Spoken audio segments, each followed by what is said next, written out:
Hi, welcome back. ഇന്നൊരു hair ഓയിലിൻ്റെ video ആണ് ചെയ്യുന്നത്. ഇതെൻ്റെ മോളുടെ മുടിയാണ്. അവൾക്കിപ്പോൾ ഒരു 4.5 ഇയേഴ്സായി. ഞാൻ ജനിച്ച തൊട്ടേ അവൾക്ക് ഈ എണ്ണ തന്നെയാണ് യൂസ് ചെയ്യാറ്. ഓയിൽ ഉണ്ടാക്കാൻ വേണ്ടിയിട്ട് ഇരുമ്പിൻ്റെ പാത്രമാണ് ഞാൻ യൂസ് ചെയ്യുന്നത്. അങ്ങനെ യൂസ് ചെയ്യുന്നത് നല്ലതാണെന്ന് പറഞ്ഞ് കേട്ടിട്ടുണ്ട്. പിന്നെ ഇത് തുളസിയും വെള്ളമുത്തലും കരിഞ്ജീരകവും ഉലുവയും പിന്നെ കുറച്ച് ചെറിയ ഉള്ളിയാണ് കേട്ടോ. ചെറിയ ഉള്ളി തന്നെ എടുക്കാൻ നോക്കണം, അത് നല്ലതാണ് കേട്ടോ. പിന്നെ ഞാൻ യൂസ് ചെയ്യുന്നത് ഇത് കഞ്ഞെണ്ണയും കിഴാർനെല്ലിയാണ്. കഞ്ഞെണ്ണ ഞാൻ കുറച്ച് കൂടുതൽ യൂസ് ചെയ്യാറുണ്ട്.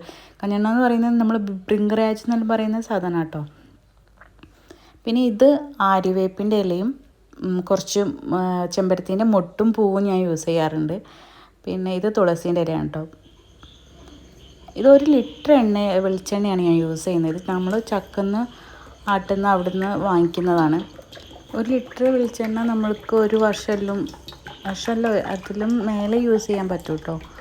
ഒരു 4 പേരെല്ലാം ഞങ്ങൾ യൂസ് ചെയ്യുന്നത്. 4 പേർക്കെല്ലാം ഒരു വർഷത്തിൽ കൂടുതൽ കിട്ടാറുണ്ട്.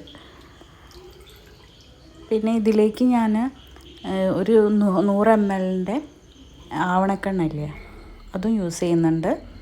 പിന്നെ ഒരു 2 തേങ്ങയുടെ പാലും ഇതിൽ ഞാൻ മിക്സ് ചെയ്യും കേട്ടോ. ഇത് നമ്മൾ ജസ്റ്റ് ഒന്ന് പാത്രം ചൂടായ സമയത്ത് ആണ് ഈ വെളിച്ചെണ്ണയും ഈ ഓയിലെല്ലാം ഒഴിച്ചു കൊടുക്കുന്നത്. തേങ്ങാപ്പാലും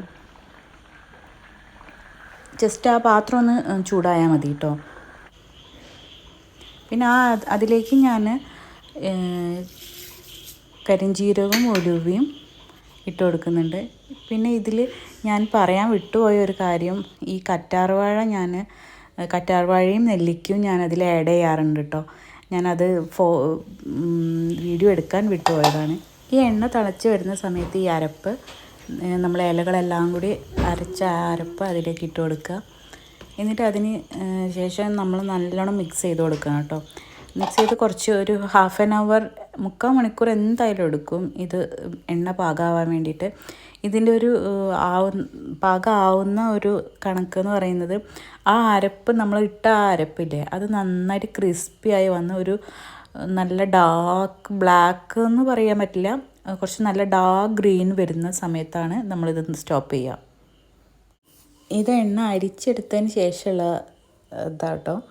ഇത് ഞാനൊരു ഗ്ലാസിൻ്റെ ജാറിലേക്കാണ് ഇങ്ങനെ അരിച്ച് വയ്ക്കാറ്. ആക്ച്വലി രാത്രി ഇത് ചെയ്ത് വെച്ചിട്ട് എണ്ണയെല്ലാം കാച്ചി വെച്ചിട്ട് പിറ്റേ ദിവസമാണ് ഞാൻ അരിപ്പ വെച്ച് അരിച്ച് എണ്ണ മാറ്റി വെക്കാറ്. പിന്നെ ഈ ഒരു ഗ്ലാസിൻ്റെ ജാറിൽ നിന്ന് നമ്മൾക്ക് ഡെയിലി യൂസ് ചെയ്യാൻ വേണ്ടിയിട്ട് നമുക്ക് ബാത്റൂമിൽ വെക്കാൻ ചെറിയൊരു ബോട്ടിൽ, സ്പ്രേ ബോട്ടിൽ പോലത്തെ ഒരു ബോട്ടിലിൽ ഒഴിച്ച് മാറ്റി വെക്കും. അപ്പോൾ എന്നിട്ട് അത് തീരുന്നതിനനുസരിച്ചിട്ട് ഇതിൽ നിന്ന് ഒഴിച്ചു കൊടുക്കാറ് ചെയ്യുക. അല്ലെങ്കിൽ ഇത് നമ്മൾ എന്നും യൂസ് ചെയ്യുമ്പോൾ വേഗം എണ്ണ ചീത്തയാവാനുള്ള ചാൻസ് കൂടുതലായിരിക്കും കേട്ടോ. അപ്പോൾ അടുത്തൊരു വീഡിയോ ആയിട്ട് കാണുന്നവരെ ബൈ.